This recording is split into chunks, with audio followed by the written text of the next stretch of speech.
함께 기도하겠습니다. 사랑의 아버지 하나님, 오늘도 새로운 한날의 생명을 허락해 주셔서 감사합니다.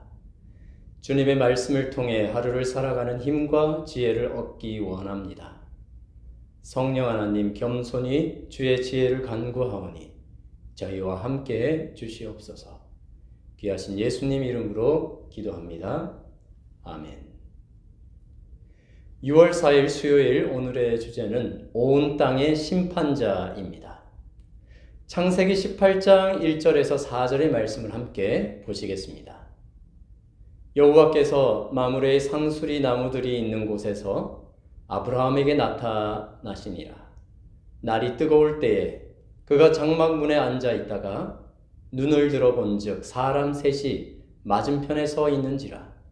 그가 그들을 보자 곧 장막문에서 달려나가 영접하며 몸을 땅에 굽혀 이르되, 내 주여, 내가 주께 은혜를 입었사오면 원하건대 종을 떠나 지나가지 마시옵고 물을 조금 가져오게 하사 당신들의 발을 씻으시고 나무 아래에서 쉬소서.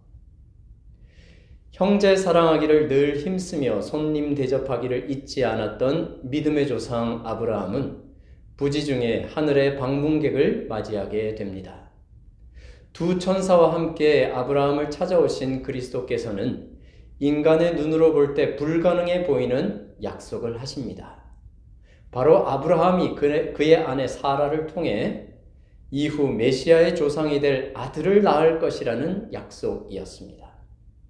믿기 어려운 약속을 주신 주님께서는 여호와께 능하지 못한 일이 있겠느냐라고 말씀하시며 그들의 믿음을 북돋우십니다.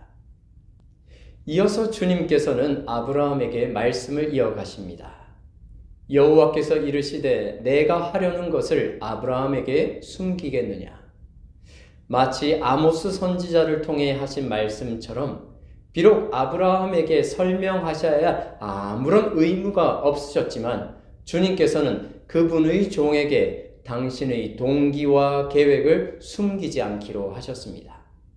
그 비밀이란 바로 소돔과 고모라의 멸망과 그와 관련해서 아브라함에게 앞으로 일어날 일, 곧 목격하게 될 일에 관한 것이었습니다. 그리스도와 함께하였던 두 천사는 마지막 경고에 귀 기울일 사람들을 부르기 위해 먼저 길을 떠나갔고 추후 그들은 롯에게 성 밖으로 나와 멸망을 피하라고 경고하였습니다. 그러나 주춤하는 롯의 손을 이끌고 그들은 롯과 그의 가족들을 도시 밖으로 이끌었습니다. 소돔과 고모라의 멸망의 소식을 듣게 된 아브라함은 즉시 주님께 소돔을 위해 탄원합니다. 창세기 18장 23절과 24절입니다. 아브라함이 가까이 나아가 이르되 주께서 의인을 악인과 함께 멸하려 하시나이까. 그 성 중에 의인 50명이 있을지라도 주께서 그곳을 멸하시고 그 50의인을 위하여 용서하지 아니하시리이까. 아브라함이 그렇게 하나님께 탄원한 이유는 그들을 멸망으로부터 구원하고자 함이었습니다. 아브라함은 죄는 미워하시되 죄인은 사랑하시는 하나님의 사랑이 깃들어 있었으며 죄인을 구원하시기 원하시는 그리스도의 정신이 가득하였던 것입니다. 이에 대해 부조와 선지자는 이렇게 기록합니다. 우리 주위에는 소돔에 임했던 것과 같은 무섭고 절망적인 파멸로 달려가는 영혼들이 많다. 날마다 누군가의 은혜의 시기는 끝나고 있다. 시간마다 누군가 자비가 미치지 못하는 곳으로 넘어가고 있다. 그런데 죄인에게 이 무서운 운명에서 피하라고 하는 경고와 간청의 음성은 어디에 있는가? 그를 죽음에서 건져내려고 뻗친 손은 어디에 있는가? 겸비와 끈기 있는 믿음을 가지고 죄인을 위하여 하나님께 간구하는 사람들은 어디에 있는가? 오늘 우리도 멸망해가는 이 세상을 향하여 은혜와 자비의 시간이 맞춰져 감을 경고하는 파수꾼이 되면 참 좋겠습니다. 죽음에서 건져내기 위해 손을 뻗으며 아브라함과 같이 겸비와 끈기 있는 믿음을 가지고 죄인을 위하여 하나님께 간구하는 그 한 사람이 우리가 되면 참 좋겠습니다. 아브라함은 불의 멸망으로 이루어질 하나님의 집행 심판이 있기 전 하나님의 공의와 성품이 드러나기를 간구합니다. 창세기 18장 25절입니다. 주께서 이같이 하사 의인을 악인과 함께 죽이심은 부당하오며 의인과 악인을 같이 하심도 부당하나이다. 세상을 심판하시는 이가 정의를 행하실 것이 아니니까. 아브라함은 50명의 의인으로 인해 소돔의 멸망을 거두어 주시기를 간구합니다. 하나님께서 받아들여 주자 그는 계속 더 담대하게 45명의 의인을 위해 40명, 30명, 20명 그리고 마지막 10명의 의인을 위해 그렇게 해주시기를 탄원합니다. 아브라함은 롯과 그의 가족들이 있었기에 의인 10명은 충분히 있을 것이라 생각하였지만 그 결과는 참담하였습니다. 이제 오늘의 교과의 핵심 내용을 정리해 보도록 하겠습니다. 소돔과 고모라의 멸망 사건은 세상 마지막 날에 있을 심판을 예표합니다. 하나님께서는 멸망하기 전 타락한 도시에서 롯과 그의 가족을 이끌어내어 멸망을 피하게 하신 것처럼 세상 끝날에도 하나님의 백성에게 멸망할 바벨론에서 나올 것을 권면하십니다. 또한 소돔과 고모라가 불로 심판받기 전에 의인 10명을 찾으려 아브라함과 대화하신 것처럼 세상 끝에 불의 심판이 있기 전 하늘에서는 1000년 동안 구원받은 성도들이 하나님의 심판이 공의롭고 정당했음을 확인하는 시간이 있을 것입니다. 이것은 하나님께서 단순히 심판하시는 분이 아니라 그분의 판단을 우리로 하여금 이해하고 신뢰하게 하려 하시려는 공의롭고 자비로운 분임을 보여줍니다. 이것에 대해 영감의 글은 이렇게 말합니다. 그들이 하나님과 그리스도의 제사장이 되어 1000년 동안 그리스도로 더불어 왕노릇하리라. 바울이 성도가 세상을 판단할 것을 너희가 알지 못하느냐고 예언한 말은 이때를 가리킨다. 그들은 주님과 함께 악한 자를 심판하고 율법전 곧 성경에 비추어 그들의 행위를 조사하여 육신의 행위에 따라 모든 사건을 결정할 것이다. 그리고 그 행위를 따라 악한 자가 받을 형벌이 정해지고 사망책에 있는 그들의 이름 아래 기록된다.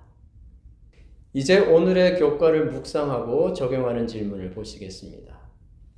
주께서 우리가 이해할 수 있게 알려주시는 것은 전적으로 의존적이며 권리가 없는 피조물을 그분이 어떻게 대하시는지에 무엇을 말해 줍니까?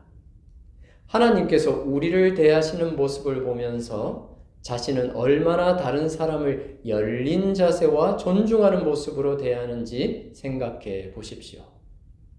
미국 로드 아일랜드주의 프랭크 카프리오 판사에 대해 여러분 들어본 적이 있으십니까?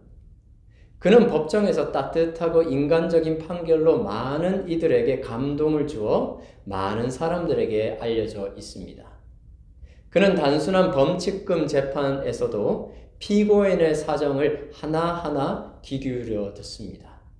특히 어린 자녀를 법정 위로 불러 그 아이 입장에서 사건을 바라보는 방식으로 잘 알려져 있습니다. 한 번은 영어가 서툰 이민자 어머니가 과속 운전으로 법정에 서게 되었습니다. 8살짜리 아들과 함께 나왔는데 카프리오 판사는 통역을 물리고 그 아이를 앞으로 불렀습니다. 그리고는 엄마를 위해 변호해 줄 수 있겠니? 라고 물었습니다. 그러자 아이는 엄마는 새 직장을 구하느라 바빴고 돈도 없어요. 제발 무죄로 해주십시오. 라고 진지하게 말했습니다. 카프리오 판사는 정말 어머니를 사랑하는 착한 아이구나 라고 말하며 무죄를 선고했습니다. 아이와 어머니는 눈물을 흘렸고 보는 모든 사람들의 마음도 뭉클하게 만들었습니다. 100불 이하의 벌금권에 대해서는요, 판사의 재량에 따라 판결할 수 있기에 카프리오 판사는 벌금형 대신 용서를 선택했고 그 어머니는 다시는 과속 운전을 하지 않을 것입니다. 또 다른 사건도 있었습니다. 속도 위반을 한 아버지가 재판을 받게 되었는데요.